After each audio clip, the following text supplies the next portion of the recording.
प्यार से नफरत। सुर्ख लाल लिपस्टिक, शॉर्ट फ्लिक सेज में कटे बाल, घनी कजरारी, नकली पलके और गहरा आई शैडो। रायना आईने में अपना रूप देखकर खुद पर ही मुग्ध हो गई। सुंदर तो उसे बचपन से ही कहते थे सब, पर प्रोफेशनल टच क्या से क्या बना देता है, ये उसे आज पता चला। तभी एक लड़का गाउन दे गया। आगे की कहानी विस्तार से सुनिए। ब्यूटिशियन ने चेंजिंग रूम की ओर इशारा किया। सुर्ख लाल गाउन डालकर जब वो अनिकेत के सामने आई तो कुछ देर के लिए तो उसकी पलकें बंध गई।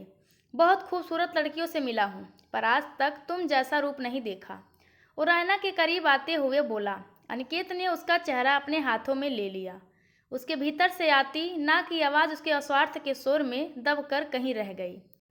वो अनिकेत को नाराज नहीं कर सकती थी, यहाँ तक पहुंचकर रास्ता ब्लॉक कर दिए जाने का जोखिम नहीं उठा सकती थी।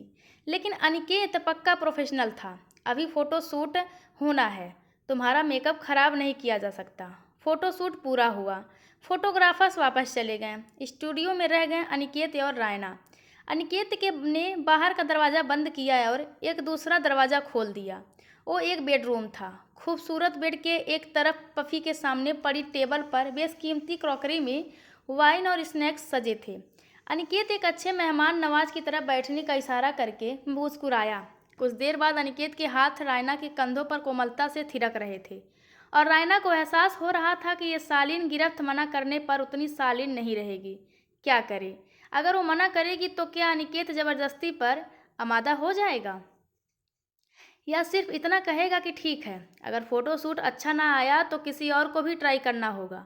शायद तुम्हारा मन ठीक नहीं है, अगर थक गई हो तो घर जा सकती हो। मैं तो तुम्हारा दीवाना हूँ, इंतज़ार कर लूँगा तुम्हारी हाँ का।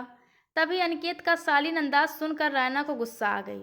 इतने नकली शब्दों की क्या ज़रूरत है? शराफत के नाटक से नफरत है उसे।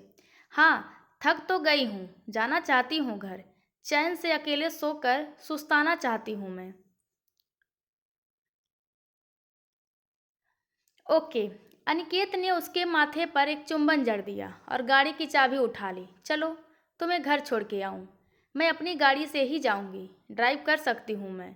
बिन मतलब की मदद की कोशिश में रायना के आत्मसम्मान के साथ उसका गुस्सा भी जाग जाता था। उसका स्वर तल्ख हो गया। मैंने कब कहा कि तुम ड्राइव नहीं कर सकती? पर रात बहुत हो गई है और तुम भला की खूबसूरत लग रही हो, और फिर तुमने पी भी रखी है। पी तो तुमने भी है। रायना चिढ़ गई। मैंने कब कहा कि मैं ड्राइव करूँगा? अनिकेत मुस्कुराया। एक ड्राइवर उसकी गाड़ी लेकर आया और अनिकेत उसे अपनी सोफर ड्रिवन गाड़ी में घर छोड़ने आया। लौटते हुए मुस्कुराते हुए विदा ली। मेकअप उतार कर बिस्तर पर पसरी तो दिल व दिमाग एक उलझी हुई रस्सी बन चुके थे। क्या उसने अनिकेत को मना करके सही किया? कहीं इस मुकाम तक पहुंचकर उसने टांग अड़ा दी और ये एड हाथ से निकल गया तो क्या होगा? सुर्ख लाल लिपस्टिक का ये एड उसके लिए कितना मायने रखता है, ये उसके सिवा और कौन समझ सकता है। पर नहीं, उसने कुछ गलत नहीं किया। उसने तो बस शराफत के नकाब के पीछे बैठे सातिर चेहरे को जवाब दिया है। अगर वो दीवाना है और हाँ का इंतजार कर सकता है तो करे।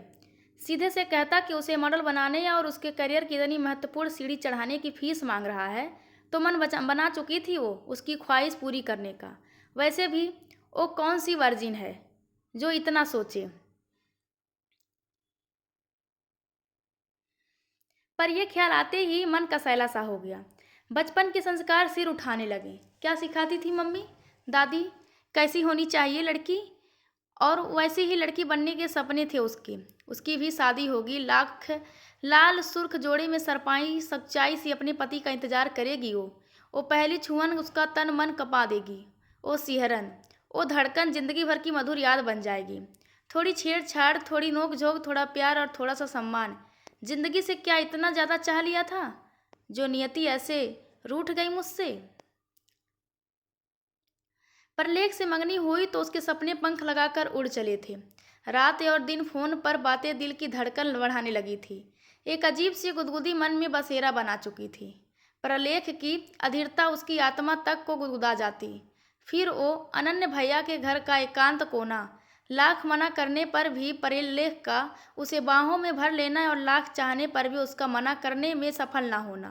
प्रलेख आगे बढ़ते गए, उसके तन मन को यूं भिगोते गए जैसे बादल धरती पर बरस जाते हैं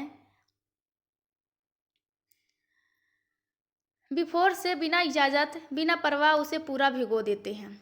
फिर प्रलेख के घर वालों का लेन देन पर बवाल करना और रिश्ता तोड़ देना, प्रलेख का यूँ मुंह फेर लेना जैसे उनके बीच कभी कुछ रहा ही ना हो। आज भी वो सब याद आता है तो मन कसैला हो जाता है। जब एकांत में रोई थी सब उसके सामने, तो कैसे उसने कह दिया था कि तुम्हारी जैसी लड़कियों को क्या फ़र्क पड़ता है। जो लड़की उसके आगे सुनने की हिम्मत नहीं थी उसकी, अपने कान बंद कर लिए थे। मन हुआ था उसकी छाती मुट्ठियों से कूट डाले, चिल्लाकर पूछे कि पहल तुमने की, मेरे मना करने के बावजूद आगे तुम बढ़े, फिर मेरे जैसी लड़की शब्द गाली की तरह कैसे इस्तेमाल कर सकते हो। पर मन ही मन घूट कर रह गई थी। जानती थी कि कुछ भी कहने पर सब उसे दोषी ही ठहराएंगे। वैसे ही इतनी बदनामी हो चुकी थी कि कोई कोशिश उससे रिश्ता करने को तैयार न था। पापा का निराश चेहरा उससे देखा ना जाता था। पर फिर इत्तेफाक से एक शूटिंग के सिलसिले में एक प्रोड्यूसर उसके कस्बे में आया। शूटिंग देखने के लिए लगी भीड़ में उसकी पारखी निगाहों ने रायना को चुना। मम्मी पापा जानते थे कि अब शादी के लिए इस कस्बे में रिश्ता मिलना मुश्किल है, तो उन्होंने भी इजाज़त दे दी और रायना एक दो एड पाकर मॉडल का करियर बनाने के लिए इस महानगर में शिफ्ट हो गई।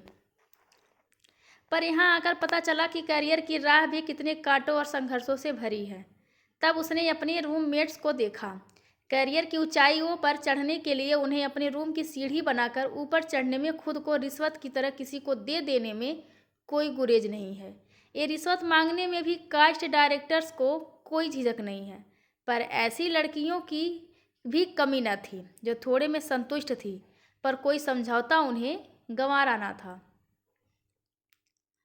और ऐसे लड़कों की भी उन्हें जिन्हें टैलेंट के अलावा किसी चीज़ से मतलब नहीं था। फिर मुलाकात हुई अनिकेत से, एक एड एजेंसी का एंटरप्रेन्योर।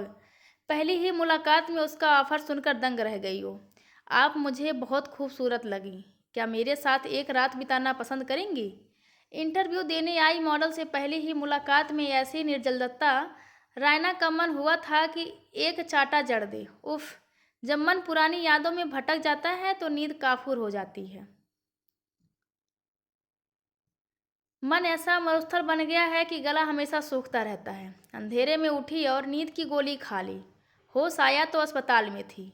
अनिकेत सिरहाने बैठा था। उसके आंख खोलते ही उसके सिर पर हाथ फेरने लगा। उसे घर छोड़कर वापस जाते हुए वो पलटा। कल जब आपकी लैंड लेडी ने फ़ोन करके बताया कि आप बेहोश हैं, तो मुझे एक बात का पता चला, मैं आपसे प्यार करता हूँ। रायना का रोम रोम जल उठा। प्लीज़ बस कीजिए, ये प्यार का मुलम्मा चढ़ाना ज़रूरी नहीं। मुझे पाने के लिए मैं मन बना चुकी हूँ। रायना खुली तो खुलती हो ही गई। प्रलेख से लेकर रिश्वत के रूप में शरीर मांगने वाले सब पुरुषों का गुस्सा अनिकेत पर उतार डाला। अनिकेत चुपचाप सुनता रहा। फिर उसके खामोश हो जाने पर धीमे से उसका हाथ थामकर बोलना शुरू किया। 10 साल की उम्र से 20 साल की उम्र तक मेरे पापा की पोस्टिंग यूरोप में रही।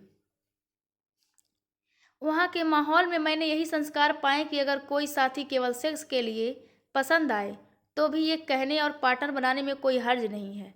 ऐसा नहीं कि मैं अपने देश की सोच से वाकिफ़ नहीं था या उसकी इज्जत नहीं करता, पर यकीन मानो, अगर मैंने पसंद आने पर सेक्स के लिए खुलकर ऑफर देना सीखा है तो ना का सम्मान करना भी सीखा है। मेरी गर्लफ्रेंड बहुत रही हैं, पर मेरा पहला प्यार तुम हो। फिर उसने आगे बढ़कर रायना के माथे पर एक चुंबन दे दिया। जिस दिन मेरी बातों पर यकीन हो जाए मुझे पुकारना, मैं हाजिर हो जाऊंगा। तब तक अपना ख्याल रखना। कहते हुए वो मुड़ गया। धीरे धीरे रायना के आंसुओं की बदली को छांटते हुए मुस्कान की गुनगुनी धूप उग आई थी। दोस्तों, यह कहानी आप सभी को कैसी लगी कृपया कमेंट करके ज़रूर बताएं और चैनल को लाइक शेयर और सब्सक्राइब करना बिल्कुल ना भूलें। धन्यवाद आप सबका।